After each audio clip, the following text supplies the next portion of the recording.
Ano nga ba ang sinasabi ng mga propesiya sa Biblia tungkol sa Iran at sa papel nito sa mga huling araw? Ang Iran ay isa sa pinakamatatandang bansa sa buong mundo. Bago pa man magkaroon ng maraming modernong kaharian, matagal nang umiiral ang kanilang civilization.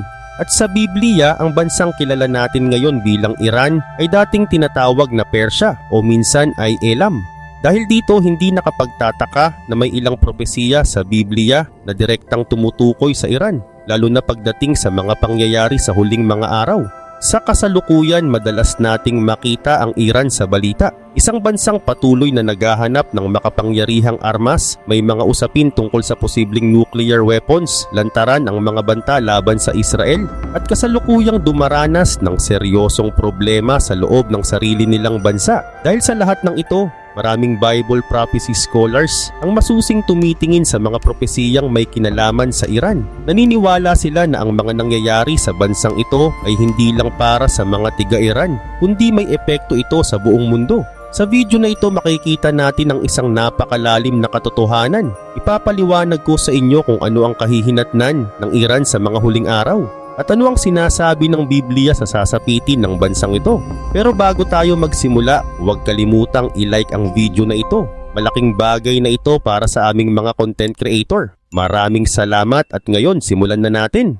Number 1, makikilahok ang Iran sa huling coalition laban sa Israel. Basahin natin ang nakasulat sa Ezekiel chapter 38 verses 1 to 6. The word of the Lord came to me, saying, Son of man, set your face against Gog of the land of Magog, the chief prince of Meshech and Tubal, and prophesy against him, and say, Thus says the Lord God, Behold, I am against you, O Gog, chief prince of Meshech and Tubal. I will turn you around, put hooks into your jaws, and lead you out with all your army, horses and horsemen, all splendidly clothed, a great company with bucklers and shields, all of them handling swords. Persia, Cush and Put are with them, all of them with shield and helmet, Gomer and all its troops, the house of Togarmah from the far north and all its troops. Many peoples are with you. Ang bahaging ito ng Biblia ay hindi simpleng simbolo o poetic language lamang. Ito ay malinaw na listahan ng mga bansa at mga lugar na sasama sa isang malaking pagsalakay laban sa Israel. At malinaw din sa konteksto ng kabanata na ang pangyayaring ito ay magaganap sa last days. Isa sa mga bansang tahasang binanggit dito ay ang Persya, na walang iba kundi ang Iran sa modernong panahon. Ipinapakita ng propesiyang ito na darating ang oras na ang Iran ay magiging bahagi ng isang huling alliance na lalaban sa Israel. Hindi ito haka-haka lamang, kundi isang tiyak na pangyayari na malinaw na nakatala sa Biblia. At ang implikasyon nito ay napakalaki, hindi lang para sa Middle East, kundi para sa buong mundo. Para mas maintindihan ang kahulugan ng propesiyang ito, kailangan muna nating tingnan ang buong kwento sa likod ng sinabi ni Ezekiel. Sa kanyang pangitain, tumanggap si Ezekiel ng isang mensahe laban kay Gog na inilalarawan bilang pangunahing leader ng isang malaking samahan ng mga bansa. Tinukoy siya bilang prinsipe ng Meshech at Tubal, mga lugar na ayon sa pinakakaraniwang paliwanag sa classical biblical eschatology ay matatagpuan sa malayong hilaga ng Israel. Dahil dito, maraming Bible scholars ang naniniwala na si Gog ay kumakatawan sa isang makapangyarihang bansa mula sa malayong hilaga na madalas inuugnay sa Russia. Hindi ito basta haka-haka lamang. Paulit-ulit kasing binibigyang diin sa teksto ang northern origin ng pag-atake. Ipinapakita nito na ang mangyayaring labanan ay hindi biglaan o magulo, kundi isang malaki, planado at organisadong mobilization na may kasamang iba't ibang kaalyadong bansa. Ibig sabihin, hindi ito simpleng away ng magkatabing bansa. Hindi rin ito maliit na border conflict. Ang inilalarawan dito ay isang international conflict, isang pagsalakay ng maraming bansa na sabay-sabay tutungo sa lupain ng Israel. At malinaw din ang layunin. Hindi ito dahil sa simpleng pagtatalo sa lupa. Ayon sa propesiya, ang Israel ay inilalarawan bilang isang bansang tinipon muli mula sa iba't ibang bansa at muling naninirahan sa sarili nilang lupain. Sa ganitong kalagayan, may isang koalisyon na magpapasya na umatake sa panahong sa tingin nila ay pinakaangkop at pinakamahina ang Israel. Isa sa mga bansang kasama sa listahan ng mga kaalyado ay ang Persya. Sa panahon ngayon, marami ang nakakakilala sa pangalang Persya dahil sa mga pelikula at popular culture gaya ng Prince of Persia. Pero ang hindi alam ng marami, ang Persya ay ang dating pangalan ng bansang kilala natin ngayon bilang Iran. Sa loob ng humigit kumulang 5,000 years, ang bansang ito ay nakilala sa iba't ibang pangalan. Nagbago-bago rin ang hugis ng kanilang teritoryo at hangganan sa paglipas ng panahon. Ang pangalang Iran ay nagmula sa isang sinaunang salita na Aryanam na lumitaw noong panahon ng paghahari ni Cyrus the Great, bandang 4th century before Christ. Ipinapakita nito na ang Iran ay hindi bagong bansa. Ito ay isang sinaunang civilization at dahil dito may malinaw itong papel sa mga propesiyang matagal nang isinulat sa Biblia. Sa kabilang banda, mahalagang linawin na ang salitang Persya ay hindi sariling tawag ng mga taong nanirahan doon. Ito ay isang pangalan na ibinigay ng mga Greek mula sa salitang Parsa para tukuyin ang imperyo ni Cyrus the Great. Ibig sabihin, ang Persya ay isang exonym, isang pangalang ibinigay ng mga tagalabas, hindi ng mismong bansa. Noong dekada 1930, opisyal na ipinahayag ng pinununo ng bansa ang pagpapalit ng pangalan mula Persya patungong Iran. At ang pagbabagong ito ay tuluyang naging epektibo noong March 1935. Pagkaraan, noong 1959, inanunsyo ng kanyang anak na maaring gamitin ng salitan ang mga pangalang Iran at Persya sa mga formal na dokumento. Pero habang lumilipas ang panahon, mas nanaig ang pangalang Iran. At mula noong 1979, ito ay opisyal ng kinikilala bilang Islamic Republic of Iran. Ngayon kapag tiningnan natin ang kasalukuyang relasyon ng Iran at Israel, mapapansin natin na ang larawang inilalarawan ng propesiya ay hindi taliwas sa realidad. Bagkus, tila tugmang-tugma pa nga. Sa loob ng mahabang panahon, malinaw at lantaran ang paninindigan ng Iran laban sa mismong pag-iral ng Estado ng Israel. Paulit-ulit nang ipinahayag ng kanilang mga political at religious leaders na wala raw karapatang umiral ang Israel bilang isang bansa at hayagang itinutulak ang layuning mawala ito. Ang ganitong galit ay hindi pansamantala. Hindi rin ito bunga ng isang insidente lamang. Ito ay ideological, malalim ang ugat at matagal nang umiiral. At higit pa sa mga salita, ang Iran ay gumagawa rin ng konkretong hakbang. Sa pamamagitan ng isang regional strategy, sinusuportahan nito ang mga armadong grupo na kumikilos sa paligid ng hangganan ng Israel sa aspeto ng pera, armas at logistics. Hindi ito lihim. Isa itong kilalang katotohanan sa international community. At ang mga hakbang na ito ay hindi hiwa-hiwalay na alitan lamang. Ito ay bahagi ng isang planadong polisiya, palibutan ng Israel, pahinain ito sa paglipas ng panahon, at panatilihin ng tuloy-tuloy na pressure laban sa estado nito. Kung titingnan mula sa biblical perspective, mas pinatitibay nito ang ideya na ang Iran ay nakaposisyon na ngayon pa lamang bilang aktibong kaaway ng Israel. Kaya't hindi na nakakagulat kung sa hinaharap, ito ay direktang makilahok sa isang hayagang pagsalakay. Mahalaga ring isaalang-alang na sa kasalukuyang geopolitical landscape, ang Iran ay hindi nag-iisa sa pagtutol nito sa Israel. Sa halip, mas pinagtibay nito ang ugnayan sa iba pang makapangyarihang bansa na may kaparehong interes at kaparehong laban sa impluwensya ng kanluran. Isa sa pinakakapansin-pansin dito ay ang lumalalim na relasyon ng Iran at Russia. Sa mga nakaraang taon, lumawak ito sa pamamagitan ng political agreements, military cooperation at pagkakaisa ng interes na taliwas sa Western influence. Noong 2025, inaprubahan ng mga parliament ng Iran at Russia ang isang long-term strategic partnership treaty. Layunin nitong palakasin ang kanilang pagtutulungan sa ekonomiya, seguridad at depensa na may tanawing 20-year horizon. Ang ganitong alyansa ay nagbibigay ng mas malinaw na konteksto kung bakit, ayon sa propesiya, ang mga bansang ito ay makikitang magkakasama sa mga darating na pangyayari. Ipinapakita ng lahat ng ito na ang ugnayan ng Iran at Russia ay hindi panandalian. Hindi ito basta alyansang nabuo dahil lang sa isang sitwasyon o pansamantalang interes. Sa halip, malinaw na may pangmatagalang commitment ang dalawang gobyerno sa isa't isa. Makikita ito sa mga konkretong kilos. May mga joint naval training, may koordinasyon sa mga international forums at may hayagang pagpapahayag ng suporta ang kanilang mga leader, lalo na kapag may pressure mula sa mga Western powers. Hayagan ding kinundena ng Russia ang mga hakbang ng United States kaugnay ng Iran. At sa halip na umatras, ipinakita ng Russia ang kahandaang manatiling kaagapay ng Iran sa harap ng mga panlabas na hamon. Ang lahat ng ito ay nagpapakita ng lumalalim na pagkakahanay ng dalawang bansa.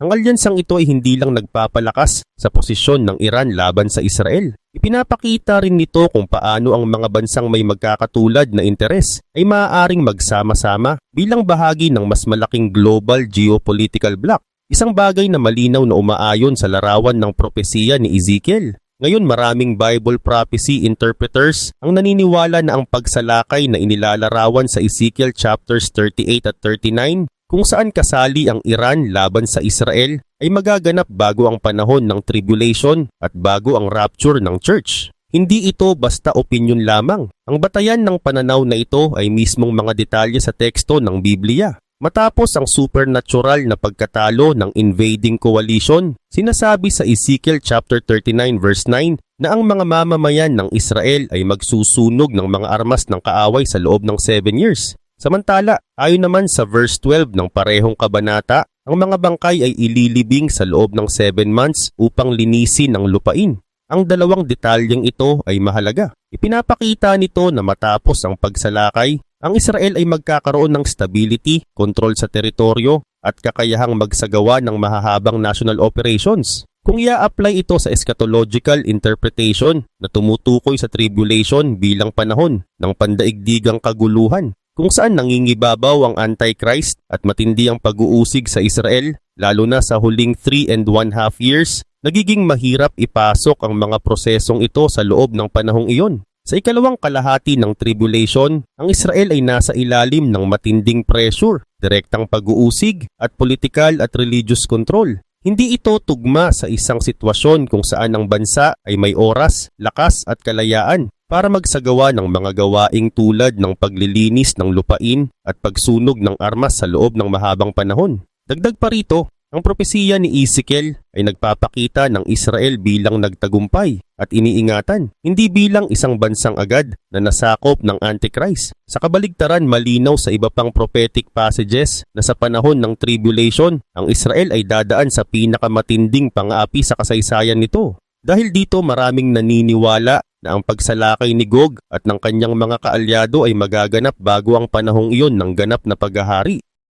Number 2. Mababali ang kapangyarihang militar ng Iran. Ang pahayag na ang military power ng Iran ay mababali ay may malinaw at direktang batayan sa Biblia. Makikita ito sa Jeremiah chapter 49 verses 34 and 35. The word of the Lord that came to Jeremiah the prophet concerning Elam in the beginning of the reign of Zedekiah king of Judah, saying, Thus says the Lord of hosts, Behold, I will break the bow of Elam, the chief part of their strength. Sa talatang ito, malinaw ang mensahe. Ang bow na kumakatawan sa lakas militar ay babaliin. At ang Elam na matatagpuan sa rehiyon ng modern-day Iran ay direktang tinutukoy bilang tatamaan ng paghuhukom ng Diyos. Ipinapakita nito na darating ang panahon na ang lakas na inaasahan ng Iran para sa proteksyon at pananakot ay mawawala. Hindi dahil sa simpleng digmaan, kundi dahil sa isang mas mataas na kapangyarihan. Mga minamahal na kapatid, ang Elam ay isang sinaunang pangalan ng ilan sa mga mamamayan ng Persya na sa modernong panahon ay kilala natin bilang Iran.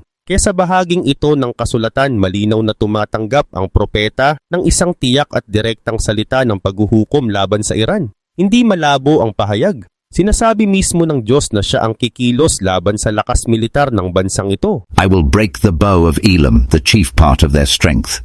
Sa wika ng propesiya, ang bow ay hindi lang literal na sandata. Ito ay simbolo ng kabuuang lakas militar, ang kakayahan ng isang bansa na ipagtanggol ang sarili at manakot ng iba. Kaya nang sabihin ng Diyos na kanyang babaliin ang bow, hindi ito tumutukoy sa isang maliit na pagkatalo o panandaliang political crisis. Ang tinutukoy dito ay ang pagwasak ng pinakapuso ng kapangyarihang militar ng Iran. Isa itong larawan ng strategic collapse kung saan ang mismong lakas na inaasahan ng bansa para ipagtanggol ang sarili at ipatupad ang kanyang kagustuhan ay gagawing walang silbi sa pamamagitan ng divine intervention. Mas pinagtitibay pa ito ng konteksto ng talata. Sa halip malinaw na ang kumikilos ay ang Diyos mismo. Ang pagkabali ng lakas militar ay hindi dahil mas malakas ang kalaban, hindi dahil mas advanced ang teknolohiya ng iba, kundi dahil ito ay bunga ng sovereign judgment ng Diyos laban sa bansang iyon. Ito ang dahilan kung bakit naiiba ang propesiyang ito sa karaniwang pagkatalo sa digmaan. Ito ay isang historical judgment na may pangmatagalang epekto at hindi lang digmaan ang apektado.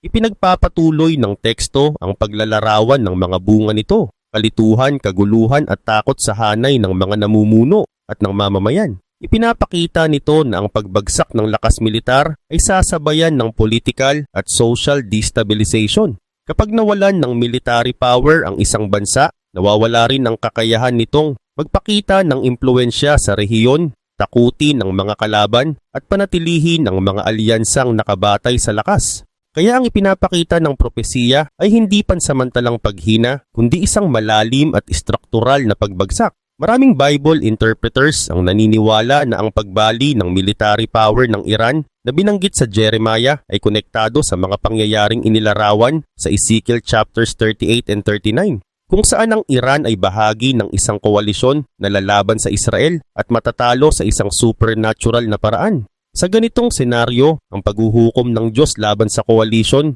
ay magre-resulta sa ganap na pagkawala ng kakayahan nitong makipagdigma. Pakinggan natin ang sinasabi ni Ezekiel sa chapter 38 verses 18 to 23. But on the day that Gog invades the land of Israel, my anger will burn fiercely, declares the Lord God. In my zeal and in my blazing wrath, I declare that at that time there shall be a great earthquake in the land of Israel. The fish of the sea, the birds of the heavens, the beasts of the field, all creeping things, and all people on the face of the earth shall quake at my presence. The mountains shall be thrown down, the cliffs shall fall, and every wall shall tumble to the ground. I will summon a sword against Gog on all my mountains, declares the Lord God. Every man's sword will be against his brother. I will judge Gog with plague and bloodshed. I will rain down on him and on his troops, and on the many nations with him torrential rains, hailstones, fire, and sulphur. And so I will show my greatness and my holiness, and I will make myself known in the eyes of many nations. Then they will know that I am the Lord. Ipinapakita ng talatang ito na ang pagkatalo ng koalisyon ay hindi simpleng military failure. Ito ay isang direct act of God, isang paghuhukom na yayanig hindi lamang sa mga hukbo, kundi sa buong kaayusan ng mundo. Mga minamahal na kapatid, malinaw sa konteksto ng talatang ito na hindi natin pinag-uusapan ng isang maliit o limitadong pagkatalo. Ang inilalarawan dito ay isang malalim at ganap na pagbagsak ng kapangyarihang militar. Isang pagbagsak na hindi gawa ng tao, kundi direktang bunga ng interbensyon ng Diyos. Hindi ito ordinaryong digmaan. Hindi ito labanan kung saan mas mahusay lang ang taktika ng isang panig. Ito ay paghuhukom na nagmumula mismo sa Diyos na may layuning ipakita ang kanyang kapangyarihan at kabanalan sa harap ng maraming bansa. Kapag inihambing natin ang propesiyang ito sa kasalukuyang kalagayan, mahalagang kilalanin na sa ngayon, ang Iran ay may malakas na military capability sa antas ng rehiyon. Sa mga nakaraang taon, nakabuo ito ng malawak na kakayahan sa ballistic missiles, drones, asymmetric warfare, at mga indirect attacks. Hindi lamang ito nakatuon sa depensa ng sariling teritoryo. Ang estruktura ng kanilang military system ay idinisenyo rin para ipalawig ang impluensya lampas sa kanilang hangganan, lalo na sa pamamagitan ng mga kaalyado at armadong grupo sa iba't ibang bahagi ng Middle East. Sa ganitong paraan, nagagawa ng Iran na maglagay ng tuloy-tuloy na pressure laban sa Israel nang hindi laging dumidiretso sa hayagang digmaan. Dagdag pa rito, sa loob ng maraming taon, sinikap ng Iran na maging militarily self-sufficient. Nag-invest ito sa sariling paggawa ng armas at unti-unting binawasan ang pagdepende sa mga panlabas na supplier. Dahil dito, mas tumibay ang imahe nito bilang isang regional power at mas lumakas ang kakayahan nitong manindak at magpigil sa mga kaaway. Ngunit ayon sa propesiya, darating ang panahon na ang lahat ng lakas na ito, ang mismong sistemang pinaghirapan nitong buuin, ay hindi na magiging sapat. Hindi dahil sa kakulangan ng sandata, hindi dahil sa pagkakamali ng mga general, kundi dahil haharap ito sa isang mas mataas na kapangyarihan, isang paghuhukom na kayang wasakin kahit ang pinakamatibay na depensa ng tao. Pagdating sa dami ng sundalo at lawak ng kagamitan, ang military apparatus ng Iran ay isa na ngayon sa pinakakomplikado at pinakamalawak sa buong rehiyon. Pero ayon sa propesiya, ang lahat ng ito ay mababali ng Diyos. At dito nagiging lalong malinaw ang sinasabi sa Ezekiel chapter 39 verses 9 and 10. Then those who dwell in the cities of Israel will go out and make fires with the weapons and burn them, both shields and bucklers, bows and arrows, clubs and spears. and they will make fires with them for 7 years. They will not take wood from the field or cut down any from the forests, for they will make fires with the weapons. Sa unang tingin, maaaring isipin ng ilan na hindi ito tumutukoy sa modernong armas. At totoo iyon dahil ginamit ni Ezekiel ang wikang maiintindihan ng mga tao sa kanyang panahon. Pero ang punto ng propesiya ay hindi ang eksaktong uri ng sandata. Ang mahalaga ay ang dami. Sinasabi ng teksto na ang Israel ay magkakaroon ng sapat na firewood sa loob ng 7 years. Hindi na nila kailangang umakyat ng bundok, hindi na nila kailangang magputol ng mga puno. Ang mismong mga armas ng natalong hukbo ang magsisilbing panggatong. Ipinapakita nito ang napakalaking dami ng military equipment na dala ni Gog ng Iran at ng iba pa nilang kaalyado at iniwan lamang sa battlefield matapos ang kanilang pagkatalo. Ang lakas na inipon nila para wasakin ang Israel ay siya ring magiging dahilan ng kanilang sariling pagbagsak. Ang masama nilang balak ay babalik sa kanila. Isang scholar ang naglarawan nito sa ganitong paraan. The plunderers will be plundered, and the thieves will be robbed. What the enemy intended for Israel will fall upon them. Isang malinaw at buhay na halimbawa ng law of retribution, kung saan ang masama ay bumabalik sa gumawa nito. Number 3. Pagbagsak ng sistema ng pamahalaan ng Iran. Basahin natin ang nakasulat sa Jeremiah chapter 49 verse 38. I will set my throne in Elam and destroy its king and its princes, declares the Lord. Mga minamahal na kapatid, tulad ng ating napag-usapan, ang Elam ay bahagi ng teritoryo ng modern-day Iran. Kaya ang talatang ito ay hindi simpleng pahayag. Ito ay paglalarawan ng isang malalim na pagbabago sa kapangyarihan at autoridad ng bansa. Hindi ito tungkol sa maliit na kaguluhan. Hindi rin ito pansamantalang protesta. Ang inilalarawan dito ay ang pagbagsak ng mismong pamunuan na nagsusustento sa buong sistema ng gobyerno. Sa Biblia, kapag sinabing God sets His throne sa isang lugar, hindi ito literal na trono na may korona. Ang ibig sabihin nito ay direktang panghihimasok ng soberanya ng Diyos upang hatulan ng sistemang pinamumunuan ng tao. Ito ay isang totoo, malinaw, at makikitang paghuhukom laban sa mga namumuno. At kapag sinabi ng teksto na wawasakin ang mga hari at mga prinsipe, hindi lang ito tumutukoy sa pagbagsak ng ilang individual. Ang tinutukoy nito ay ang ruling class, kakayahan nitong mamuno at ang political control na unti-unting guguho at mawawalan ng pundasyon. Ngayon, mahalagang tingnan kung paano ito kumukonekta sa mga kasalukuyang nangyayari sa Iran. Dahil ang mga kaganapang nakikita natin doon ngayon ay nagsisimulang magmukhang eksakto sa uri ng leadership collapse na inilalarawan ng propesiya. Sa kasalukuyan, ang Iran ay humaharap sa isang malawak at malalim na internal crisis. Mula noong huling bahagi ng December 2025, sunod-sunod ang mga protesta na sumiklab sa iba't ibang panig ng bansa. Nagsimula ito sa kanilang kabisera na Tehran bilang reaksyon sa lumalalang problema sa ekonomiya. Galit at pagod na ang mga tao dahil sa krisis sa tubig, sobrang taas ng inflation, patuloy na pagtaas ng presyo ng pagkain at matinding pagbagsak ng halaga ng Iranian rial. Sa simula, ang sentro ng protesta ay usaping pangkabuhayan lamang. Pero hindi ito nagtagal. Unti-unti, ang galaw ay naging mas malawak. Isang panawagan para tapusin na ang pamumuno ng mga ayatollah na siyang namuno sa Iran mula pa noong 1979. Ang mga kilos protesta na una ay pinangunahan ng mga negosyante at mga ngalakal ay mabilis na lumaki. Sa kalaunan, ito ang naging pinakamalaking protesta sa Iran mula pa noong mga kaguluhan matapos ang pagkamatay ni Mahsa Amini noong 2022.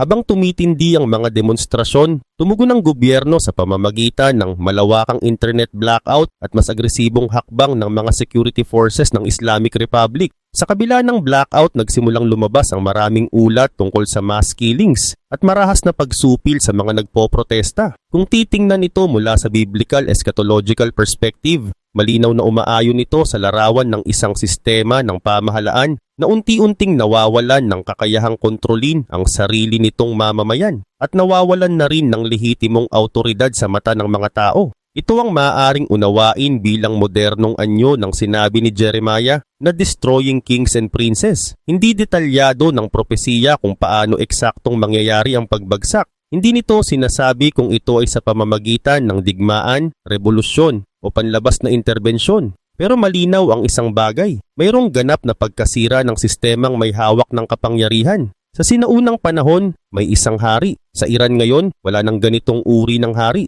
Sa halip, ang bansa ay pinamumunuan ng isang theocratic political system na nasa ilalim ng supreme leader, kasama ang kanyang inner circle ng mga matataas na religious at military commanders. Sa loob ng maraming dekada, nagawa ng istrukturang ito na panatilihi ng kontrol. Pero ano ang nakikita natin ngayon? Malawakang protesta, pagkakahati-hati sa loob ng pamunuan, kawalan ng kakayahang lutasin ng krisis sa ekonomiya at politika, at unti-unting pagkawala ng suporta ng mamamayan. Ang lahat ng ito ay malinaw na senyales ng panghihina ng buong sistema, hindi lang ng isang leader. Kung babasahin ng propesiya sa literal na paraan, hindi ito simpleng palitan ng presidente o partido. Ang tinutukoy nito ay isang systemic collapse, pagkabasag ng mismong pundasyon ng kapangyarihan. Sa madaling salita, ang power base ng rehimen, ang bagay na nagpapanatili sa kanila sa posisyon ay mawawasak. Dahil sa mga nagdaang pangyayari, maraming international observers ang nagsisimula ng magsalita tungkol sa isang sustainability crisis ng rehimen. May lumalakas na posibilidad ng isang malalim at radikal na pagbabago sa buong sistema kung hindi nito makokontrol ang patuloy na internal at external pressure. Number 4, malawakang pagkalat ng mga mamamayan ng Elam. Ang ikaapat na propesiya ay tungkol sa mass dispersion o malawakang pagkalat ng mga mamamayan ng Elam na, gaya ng ating napag-usapan, ay tumutukoy sa modern-day Iran. Malinaw itong sinabi sa Jeremiah chapter 49 verse 36 kung saan sinabi ng Diyos, I will bring enemies against Elam from the four winds, and I will scatter them to all those winds. There shall be no nation to which those driven out of Elam shall not come. Mga minamahal na kapatid, malinaw agad ang mensahe ng talatang ito. Ang pagkalat ng mga mamamayan ng Elam ay hindi kusang loob.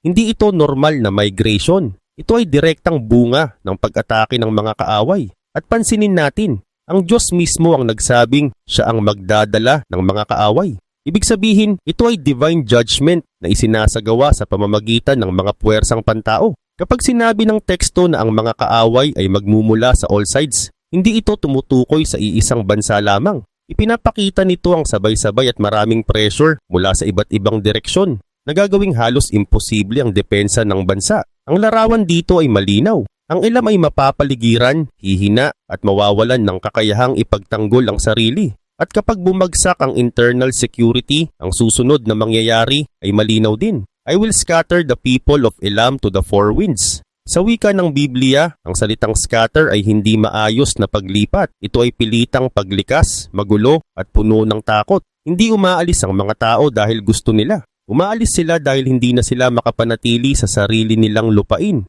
Banta, karahasan at pangamba ang nagtutulak sa kanila na tumakas sa lahat ng direksyon. Mas pinagtitibay pa ito ng kasunod na pahayag. They will be exiled to countries all over the world. Hindi ito lokal na paglikas, hindi lang pagtawid sa karatig bansa. Ito ay isang global dispersion, isang diaspora na kumalat sa maraming bansa, walang iisang patutunguhan at walang agarang pag-asa ng pagbabalik. Isa itong malawak, masakit at matagal na pagkalat ng isang buong bayan. Mula sa eschatological perspective, mahalagang pansinin na ang ganitong uri ng global dispersion ay hindi ganap na nangyari sa sinaunang kasaysayan. Oo, nasakop ang Elam ng mga imperyo gaya ng Babylon at kalaunan ay nasama sa Persia. Pero ang ganitong klaseng worldwide diaspora na inilalarawan ni Jeremiah ay hindi lubusang natupad noon. Dahil dito maraming Bible interpreters ang naniniwala na ang propesiyang ito ay may mas dakila at hinaharap na katuparan na konektado sa last days, lalo na't ang parehong kabanata ay agad ding nagsasalita tungkol sa restoration pagkatapos ng judgment. Basahin natin ang Jeremiah chapter 49 verse 39. But it shall come to pass in the last days that I will restore the fortunes of Elam, says the Lord. Mga kapatid, napakahalaga ng pariralang in the last days. Sa Biblia, hindi ito tumutukoy lamang sa panahong malapit sa propeta. Ito ay tumutukoy sa isang eschatological period, ang huling yugto ng plano ng Diyos para sa mga bansa. Hindi lang ito simpleng pagbabalik ng ilang exiles noong sinaunang panahon. Ang tinutukoy dito ay isang restoration, pagkatapos ng ganap na paghuhukom. Kapag ang kapangyarihan, pamunuan at kayabangan ng Elam ay nahatulan na. Kapag sinabi ng Diyos, I will restore the fortunes of Elam.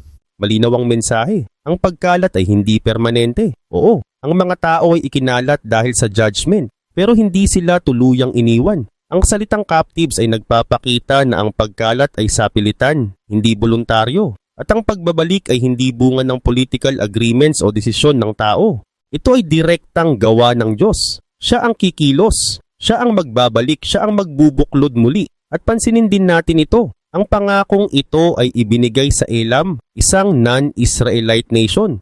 Ipinapakita nito na ang Diyos ay hindi lamang may plano para sa Israel. Mayroon din siyang plano ng restoration para sa mga Gentile nations. Matapos ang panahon ng paghuhukom, ito ay umaayon sa iba pang propesiya kung saan sa huling mga araw hinahatulan ng Diyos ang mga bansa. Pinapababa ang kanilang kayabangan at pagkatapos ay nag-iingat ng isang remnant na kanyang ibinabalik at binubuhay muli.